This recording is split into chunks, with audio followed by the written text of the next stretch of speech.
CAFOD stands for the Catholic Agency for Overseas Development. We work in around 40 countries on development issues and also on humanitarian work and also educational work on why poverty exists in the world in the Catholic community. We wanted a building that allowed us to sort of live in solidarity and community with each other, a building which was simple but really, really effective, a building that allowed us to show off what we're doing and let people see what we're doing. We're a very transparent organisation.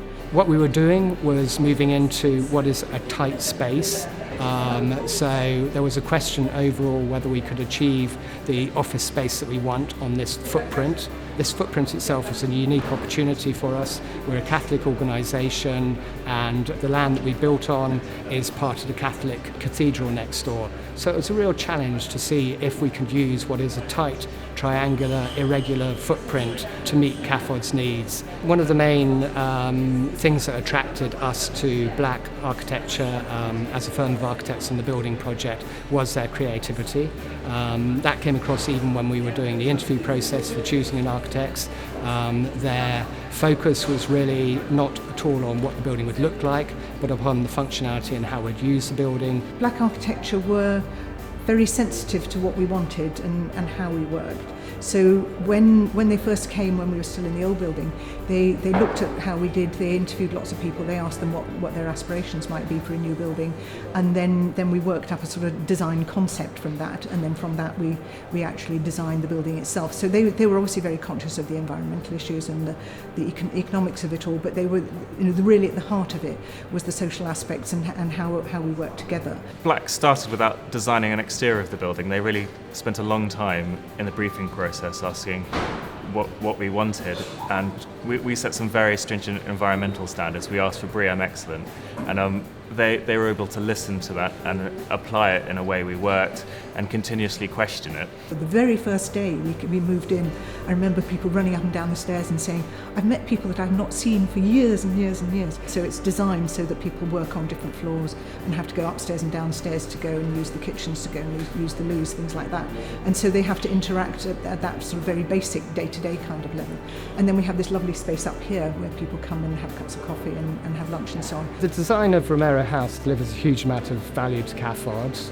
Functionally, it provides all the functionality we need across the building, which is important to us. It is BREEAM excellent, so its environmental performance is excellent. So as part of our own green agenda and being careful of our own environmental footprint. All the environmental design is integrated in it, and that's what gives this building a great quality to it, in that you haven't just added some sort of photovoltaic cells to the roof or to the side that are a bit of environmental bling. It's completely part of the needs of the building and really, really works for that reason.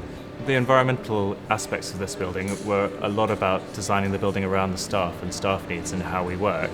So you'll see that it has amazing natural light for a start. So that has a huge benefit for staff, but also environmentally it means we burn a lot less lighting electricity, and that's one of the largest uses of electricity in a building. The other things that come in is the retention of heat in the building. In the winter it's very strong at that, and then in the summer, because we've used a very small amount of land, we have to cool the building, and we found a very environmental way of doing that, which is using the energy in the ground to cool the building through ground source heat pumps.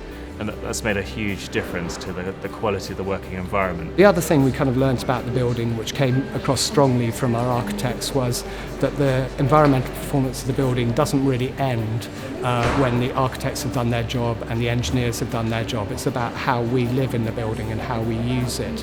It's an amazing building to work in. For me, the most positive aspect is the light that floods in through the windows. For me, I need lots of light to kind of lift my mood and feel positive. In the mornings when you come in, you just think, wow, it's so great to work in a building that is so beautifully designed. I think it's made a big difference to how much we communicate between teams. So in our previous premises, where we're all kind of tucked away in little offices, there were 3 different buildings, and now people flow around the building. I think there are a lot more spontaneous conversations and ideas, which was obviously part of the idea and part of the rationale for the design. So I would say it's definitely worked in practice. I think it's a really welcoming environment where you can meet colleagues, where there's no siloing of space, where you can move around easily, where you can talk to people. As people go around the world with their work, they need somewhere to come back to where they can meet and coordinate and work together. And this building really has offered that. Romero House was a huge investment for CAFOD, but our view is that it's an investment that is well worth it. This will be the foundation for CAFOD's work for the next 25 years. This is a headquarters for our global operation. The environmental features keep down the energy costs and the running costs of the building. It offers us real functionality that we need for our operations.